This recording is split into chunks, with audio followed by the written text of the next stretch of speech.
Assalamualaikum warahmatullahi wabarakatuh. Perkenalkan, nama saya Indah Melani dari jurusan Sistem Informasi dengan NPM 2023 040014. Oke, di sini saya akan mempresentasikan tentang gudang data blok bangunan. Yang pertama, ada fitur utama gudang data.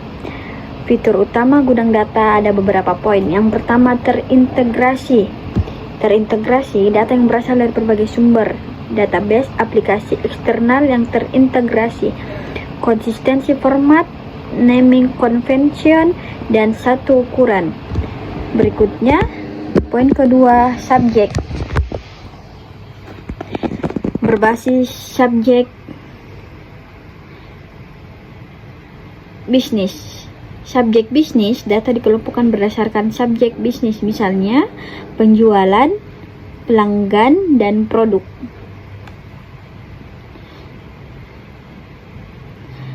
Kemudian, fokus pada analisis bisnis, bukan operasional harian.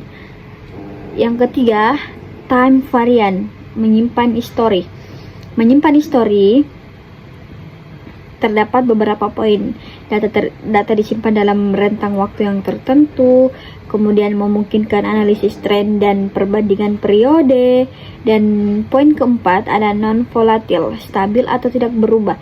Data bersifat read only dan tidak diubah setelah disimpan, hanya operasi ditambah insert dan pembacaan query yang dilakukan.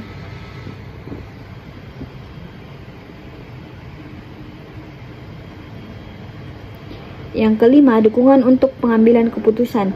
Dirancang untuk OLAP, Online Analytic Processing, bukan OLTP, Online Transaction Processing. Terus memfasilitasi query kompleks dan pelaporan. Poin keenam, data yang diringkas. Data sering disimpan dalam bentuk agregat ringkasan untuk akses cepat. Contohnya, total penjualan per bulan, bukan transaksi per harian. Poin ketujuh, metadata manajemen. Memiliki katalog metadata yang mendeskripsikan sumber data, makna, dan relasi data. Yang ke-8, scalability. Mendukung pertumbuhan volume data dan pengguna tanpa penurunan performa. Yang ke-9, dukungan untuk analisis tingkat lanjut dapat diintegrasikan dengan tools BI, machine learning, dan data mining. 10, dioptimalkan untuk kinerja query menggunakan teknik seperti indeksasi, partisi, dan tampilan materialisasi. Selanjutnya, perbedaan gudang data dan data marts. Di dalam perbedaan gudang data dan data marts ada definisi, karakteristik, tujuan, dan jenisnya, dan terakhir contoh penggunaannya.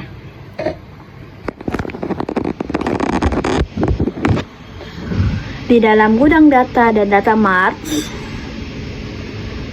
di definisi gudang data adalah repositori terpusat yang menyimpan data terintegrasi dari berbagai sumber untuk mendukung analisis dan pelaporan. Sedangkan definisi data marts, subset dari gudang data yang fokus pada area bisnis tertentu, misalnya departemen keuangan atau pemasaran. Karakteristik dari gudang data, yang pertama, terintegrasi, data dari berbagai sumber digabungkan secara konsisten. Berikutnya, berorientasi subjek, diorganisir berdasarkan subjek bisnis, misalnya penjualan dan pelanggan. Selanjutnya, non-volatile, data tidak sering diubah, hanya ditambahkan atau dibaca. Selanjutnya, time variant, menyimpan data histori untuk analisis tren. Sedangkan karakteristik di data marts lebih kecil dan spesifik, dibangun untuk kebutuhan satu tim atau fungsi, mudah diakses, dirancang untuk pengguna akhir, non-teknisi. Terakhir, cepat diimplementasikan. Proses pembangunan lebih singkat dibanding gudang data. Perbedaan selanjutnya yaitu tujuan. Di gudang data, tujuannya mendukung business intelligence. dan pengambilan keputusan strategi. Yang kedua, memungkinkan analisis data dalam skala besar. Sedangkan tujuan di data Mart yang pertama, memenuhi kebutuhan analisis departemen tertentu, misalnya tim penjualan butuh data pelanggan.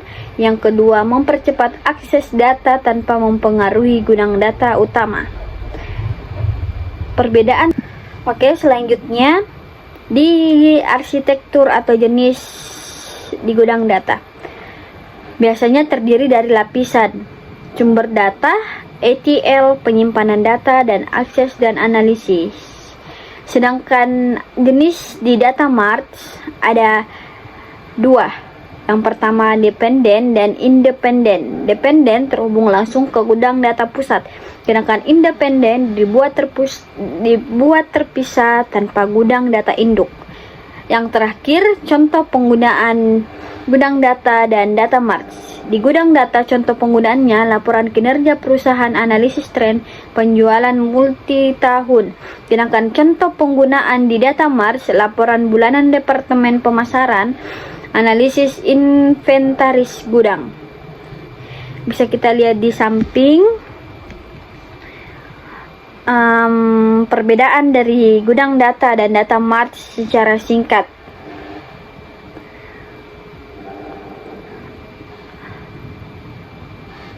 Jadi kesimpulan dari perbedaan gudang data dan data Mart, gudang data cocok untuk analisis strategis skala besar, sedangkan data Mart cocok untuk solusi analitis yang lebih cepat dan spesifik. Oke, selanjutnya ada komponen di gudang data. Yang pertama, sumber data atau data sources. Data berasal dari berbagai sumber seperti database operasional, contohnya ERP dan CRM. Berikutnya file eksternal atau berasal dari Excel, CSV atau XML. Berikutnya aplikasi bisnis dan data real time, IoT atau sensor. Yang kedua, ekstraksi, transformasi dan pemuatan, ETL, extract, transform, dan load. Ekstraksi mengambil data dari sumber yang berbeda. Transformasi membersihkan, memformat, dan menggabungkan data. Pemuatan memasukkan data ke dalam gudang data. Yang ketiga, penyimpanan data. Menggunakan database terstruktur, contohnya SQL Server, Oracle, dan Snowflake. Poin kedua, terorganisir dalam model dimensional star schema, Snowflake schema. Yang ketiga, mendukung OLAP, Online Analytic Processing, untuk analisis multidimensi. Poin ketiga dari komponen ada metadata. Metadata, informasi tentang data yang disimpan termasuk definisi data atau nama kolom, tipe data. Yang kedua, sumber data. Yang ketiga, proses ETL yang digunakan. Yang terakhir, riwayat perubahan. Yang kelima, tools akses dan analisis, data akses dan analisis tools. Di dalam tool akses dan analisis, yang pertama ada BI tools. Yang kedua ada SQL query tools, dan yang terakhir data mining and AI. Yang keenam, manajemen dan administrasi. Di dalam manajemen dan administrasi ada 3 poin. Yang pertama, keamanan data, kontrol akses, dan yang kedua, backup dan recovery, memastikan data tidak hilang, dan terakhir, monitoring dan optimasi, memantau performa gudang data. Dan yang ketujuh ada data mart, subnet dari gudang data yang difokuskan untuk departemen tertentu, contohnya sales, dan finansi. Dan ke-8 ada arsitektur gudang data.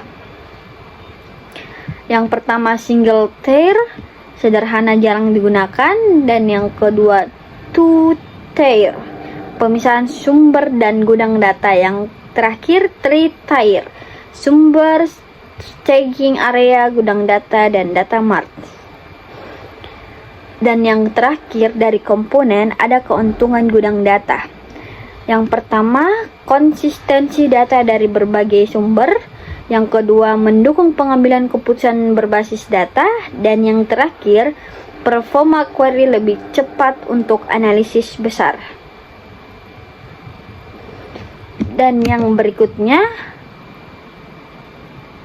ada metadata di dalam gudang data. Yang pertama, ada definisi metadata. Metadata adalah data tentang data yang memberikan informasi deskriptif tentang struktur, definisi, sumber penggunaan, dan hubungan data dalam gudang data. Berfungsi sebagai panduan untuk memahami, mengelola, dan memanfaatkan data dengan efektif. Dan yang kedua, ada jenis metadata dalam gudang data. Di dalam jenis metadata ada beberapa jenis. Yang pertama, metadata teknis, berisi informasi tentang struktur database, tabel, kolom, tipe data, tabel, kolom, tipe data, indeks, dan constraint. Contohnya skema tabel, mapping ETL, dan log proses transformasi. Dan yang kedua, metadata bisnis, mendeskripsikan data dalam bahasa bisnis seperti definisi KPI, aturan bisnis, dan hierarki dimensi. Contohnya, revenue adalah pendapatan kotor sebelum pajak. Yang ketiga, metadata operasional, mencatat riwayat pemrosesan data, frekuensi update, dan status data. Contohnya, data terakhir direfresh pada 15 April 2025. Yang ketiga, fungsi penting metadata. Fungsi penting ada 4. Yang pertama, memudahkan pemahaman data, membantu pengguna bisnis dan analisis memahami arti dan konteks data. Yang kedua, mendukung integrasi data, menjembatani data dari berbagai sumber dengan mapping yang jelas. Yang ketiga, meningkatkan governance, memastikan compliance, audit trail, dan data lineage. Yang terakhir, optimasi query. Metadata membantu query optimizer dalam database untuk meningkatkan performa. Dan yang keempat, metadata, contoh metadata dalam gudang data. Di dalam contoh metadata ada 4 juga: struktur, sumber data, transformasi, dan kepemilikan. Yang kelima, tools manajemen metadata. Di dalam tool manajemen ada 3: data katalog, informatika metadata manager, dan ETL tools. Dan yang keenam, tantangan dalam manajemen metadata. Ada 3. Yang pertama, konsistensi metadata harus diperbarui seiring perubahan data dan kompleksitas. Semakin banyak sumber data, semakin rumit metadata yang harus dikelola. Dan yang terakhir, keterlibatan stakeholder. Perlu kolaborasi antar tim IT dan bisnis untuk memastikan metadata akurat. Dan yang terakhir, manfaat metadata bagi organisasi. Yang di dalam manfaat metadata bagi organisasi ada 3 poin. Yang pertama, self-service analytic. Pengguna non-teknis bisa mencari dan menggunakan data tanpa bantuan IT. Dan yang kedua, data quality, memudahkan pelacakan anomali atau kesalahan data. Dan yang terakhir, efisiensi, mengurangi waktu yang dihabiskan untuk mencari dan memahami data. Metadata adalah tulang punggung gudang data yang memastikan data dapat digunakan secara efektif untuk pengambilan keputusan. Tanpa metadata, gudang data bisa menjadi black box yang sulit dipahami. Oke, sekian dari saya. Kurang dan lebihnya mohon dimaafkan. Terima kasih. Assalamualaikum warahmatullahi wabarakatuh.